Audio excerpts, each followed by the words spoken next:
Assalamualaikum warahmatullahi wabarakatuh. Perkenalkan, saya Sari Wulandari, guru IPA di SMP Negeri 1 Atap Sungai Berapi, Kecamatan Concong, Kabupaten Indragiri, Riau. Pada hari ini saya akan mempraktekkan bagaimana cara pembuatan herbarium kering pada tanaman alamanda sp atau biasa disebut dengan bunga trompet yang berwarna kuning. Nah, berikut bagaimana tata caranya. Selamat menyaksikan. Alat dan bahan yang diperlukan dalam proses pengawetan kering herbarium ini yaitu ada gunting, alkohol, kapas, tisu, dan kertas.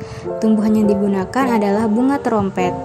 Nah, tahap pertama pembuatan yaitu kita dengan pengumpulan spesimen terlebih dahulu, pilih tumbuhan yang diinginkan, kemudian masukkan ke dalam plastik untuk dibawa pulang. Selanjutnya yaitu kita melakukan pembersihan bagian-bagian tumbuhan dari debu dan kotoran yang menempel. Nah, proses ini sebagai awal dari proses pengeringan herbarium agar lebih optimal. Nah, kemudian selanjutnya kita melakukan peletakan tanaman di atas kertas, kemudian baru dioleskan dengan alkohol. Pengolesan dengan alkohol ini berfungsi adalah agar tanaman tidak mudah berjamur dan juga berbakteri. Nah, jika berjamur ataupun berbakteri itu akan dapat lebih mudah merusak pengawetan kering kita nanti. Nah, itu sangat berbahaya, jadi kita minimalisir dengan penggunaan alkohol. Jika alkohol tidak ada, bisa di skip. Nah, yang penting pengeringannya dicek secara berkala agar tidak ada jamur ataupun kotoran-kotoran lain. Nah, olesan ini oleskan ke semua bagian batang, daun, dan juga bunga. Selanjutnya baru ditutup dengan kertas HPS yang kering. Ditata juga bagian-bagiannya agar tidak terlipat dan rapi. Selanjutnya kita masukkan ke dalam buku untuk pengepresan. Di sini kita menggunakan buku yang tidak terpakai lagi, agar nanti jika lembab tidak bermasalah. Nah, kemudian ditindih dengan buku-buku lainnya agar dapat beban yang lebih berat sehingga pengepresan lebih optimal. Nah, jangan lupa untuk diganti kertasnya secara berkala 2 hari sekali jika basah atau lembab. Nah, selanjutnya yaitu adalah jika tanaman sudah kering seperti ini, kita bisa penataan dan pelabelan. Nah, kita melakukan dulu penataan dengan mengganti kertasnya dengan kertas yang baru dan bersih. Kemudian kita tata bagian-bagian tumbuhan.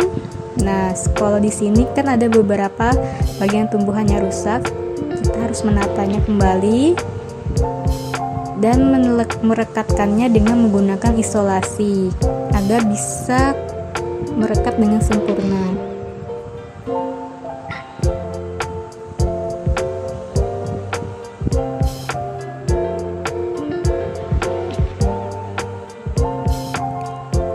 Perekatannya juga dilakukan harus dengan hati-hati agar tidak merusak bagian-bagian tumbuhan yang lainnya. Nah, disesuaikan dengan bentuk awal pertama tumbuhan tersebut.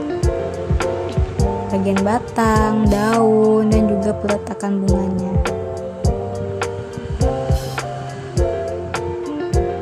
Nah, kita juga tidak lupa untuk mempersiapkan identitas dari tumbuhan tersebut agar nanti saat penulisan pelabelan kita tidak kesulitan. Jika sudah tertata rapi seperti ini, sudah rapi tertata, nah kita akan melanjutkan dengan proses pemberian label atau identitas dari tumbuhan tersebut. Nah, penulisan identitas atau pelabelan ini adalah terdiri dari klasifikasi tumbuhan, kemudian nama kolektor, kemudian nama lokal tumbuhan, tanggal, dan juga lokasi ditemukannya tumbuhan tersebut.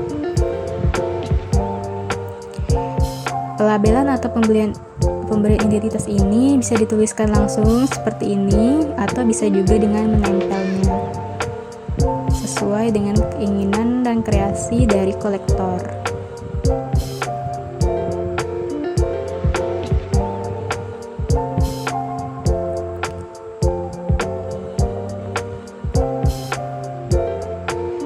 Selanjutnya, untuk melakukan pengeringan herbarium atau membuat herbarium kering ini adalah dilakukan pada tanaman yang minim akan air.